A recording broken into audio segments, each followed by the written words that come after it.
우리 사랑하는 방법, 마음, 목숨, 뜻, 힘, 이 순서를 잘 기억하시면서 우리 말씀을 함께 암송합니다.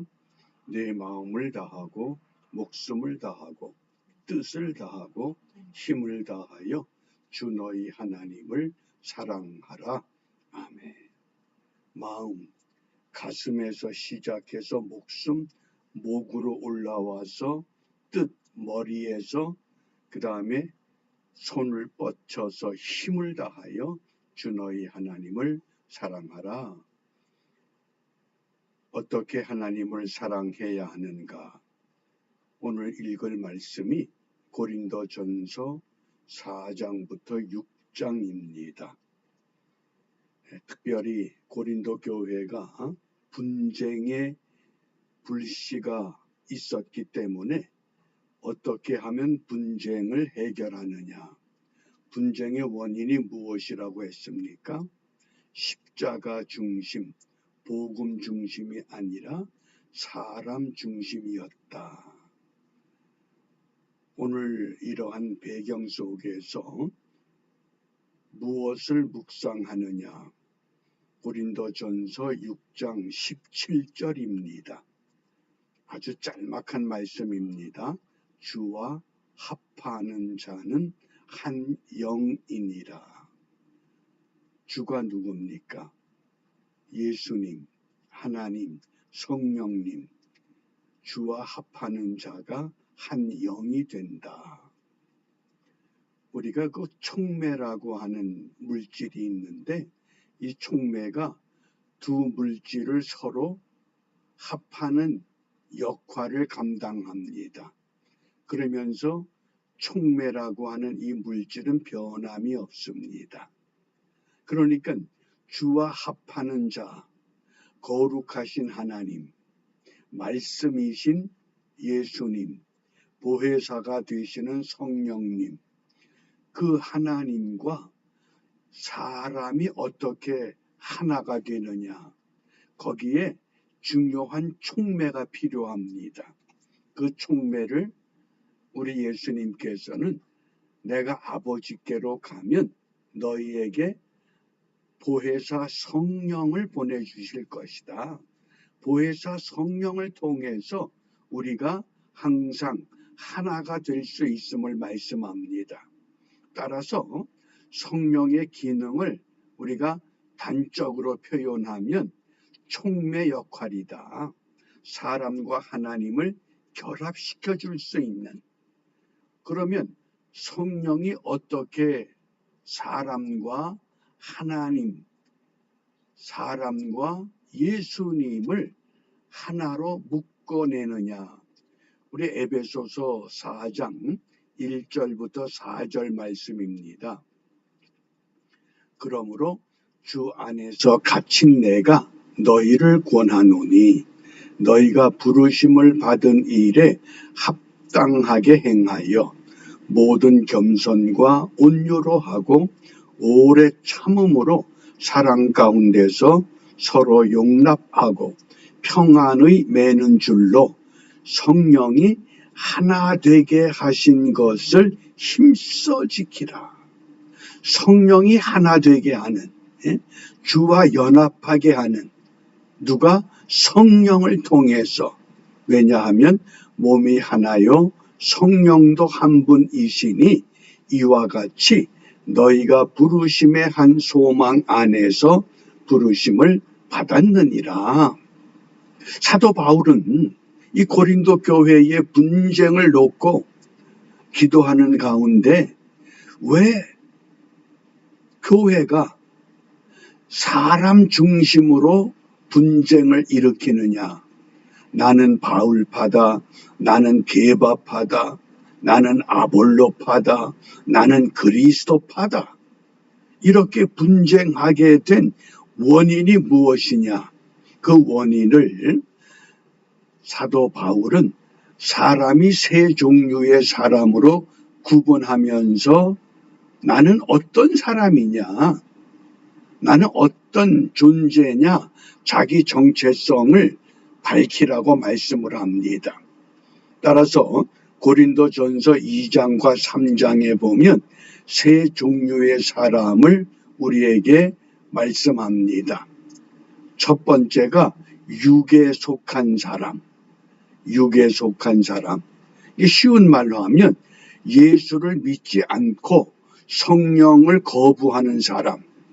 이런 사람을 육에 속한 사람 이렇게 정의합니다.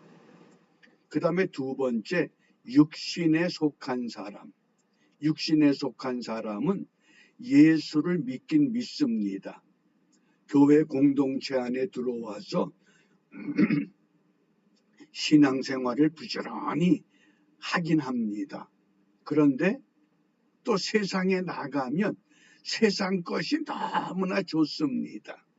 그러니까 온전한 믿음 가운데 세워지지 못한 사람. 그래서 바울은 이러한 사람을 일컬어서 어린 아이와 같다. 이렇게 설명합니다. 육에 속한 사람은 예수를 전혀 믿지 않는, 성령이 없다고 하는 사람. 육신에 속한 사람은 예수를 믿지만 온전히 성령께 사로잡히지 못한 사람. 그리고 세 번째 신령한 자 그랬습니다. 이게 뭡니까? 주와 합한 사람을 말합니다. 성령에 사로잡혀 살아가는 사람. 그러면 우리는 분명히 육신에 속한 사람이냐 아니면 신령한 사람이냐 어떻습니까? 나의 신앙생활의 여정이 나는 어떤 모습으로 이제까지 주를 믿는다고 고백해 왔는가? 이 세 종류의 사람을 우리 말씀을 통해서 좀 더 명확하게 나누고자 합니다. 첫 번째, 이 육에 속한 사람. 고린도전서 2장 14절입니다. 육에 속한 사람은 하나님의 성령의 일을 받지 아니하나니 저희에게는 미련하게 보이며 또 깨닫지도 못하나니 이런 일은 영적으로라야 분변함이니라. 이 육에 속한 사람, 성령의 일을 믿지 않는다고 하는 겁니다. 그래서 이러한 사람을 대칭할 수 있는 신령한 자, 그는 어떤 사람이냐?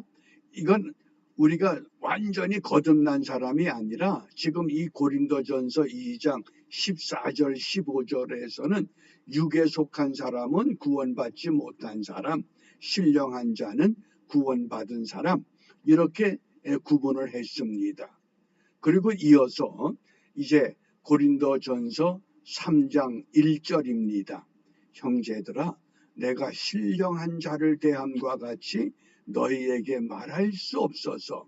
이때 신령한 자는 구원받지 못한 사람을 대한 구원받은 사람이 아니라 주와 합한 사람, 성령의 이끌림을 받는 사람, 물과 성령으로 거듭난 체험적인 신앙을 확보한 사람, 이러한 사람을 신령한 자 이렇게 불렀습니다. 그러면서 육신에 속한 자, 곧 그리스도 안에서 어린 아이들을 대함과 같이 하노라. 이 어린 아이 같은 신앙, 우리 한국의 풍토를 우리가 역사적인 상황을 고려하면 어떻습니까? 과거의 무교라고 하는 종교적인 배경, 그것이 또 오랜 동안 불교라는 배경, 또 그 다음에 유교라는 배경, 이런 배경 속에서 오랜 동안 우리 육신은 우리 문화 속에 깊이 갇혀 있습니다. 그런데 예수 그리스도라는 복음이 들어옴으로 인해서 순식간에 사도 바울처럼 완전히 뒤집어지면 좋을 텐데 그렇지 못하다고 하는 겁니다. 왜냐하면 우리 환경 자체가 그런 무교적인 복, 불교적인 복, 유교적인 복, 이것이 늘 우리를 우리 문화가 지배하고 있기 때문에. 그렇기 때문에 예수를 믿어도 복을 갈구하면서 어떤 복을 갈구합니까?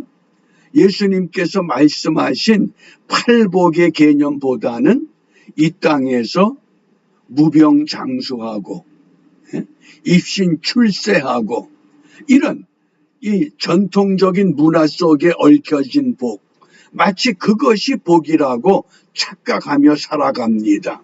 그런 것에 붙잡힌 사람을 오늘 바울은 육신에 속한 자다. 주님을 영접하긴 했지만은 어린 아이같이, 그래서 내가 너희를 젖으로 먹이고 밥으로 아니하였다. 왜? 젖은 뭡니까? 어린 아이가 먹는 음식, 밥은 뭡니까? 성인이 먹어야 할 양식. 그러니까 예수를 믿으면서도 여전히 세상 사람들이 추구하는 그런 복에 붙잡혀 있는 신앙 상태, 그것을 육신에 속한 자, 이렇게 설명합니다. 좀 더 정확히 말하면 고린도전서 3장 3절입니다. 너희가 아직도 육신에 속한 자다. 그것을 어떻게 확증했느냐? 너희 가운데 시기와 분쟁이 있다. 너희가 왜 교회 공동체 안에서 예수를 믿는다고 하면서 나는 바울파요, 나는 아볼로파요, 나는 게바파요, 나는 그리스도파요, 왜 분쟁하느냐? 분쟁의 이유가 무엇이냐? 너희가 아직도 육신에 사로잡혔기 때문이라고 꾸짖습니다. 그러면서 바울은 이렇게 강조합니다. 너희들이 바울파라고 그러면, 너희들이 게바파라고 하면, 너희들이 아볼로파라고 하면, 그러면 바울과 게바가 아볼로가 너희들을 위해서 십자가를 지고 죽었느냐? 너희들이 세례받을 때에 바울의 이름으로, 게바의 이름으로, 아볼로의 이름으로 세례받았느냐? 그러면서 신앙의 가장 기본된 것을 놓고 그들을 꾸짖습니다. 어떻습니까?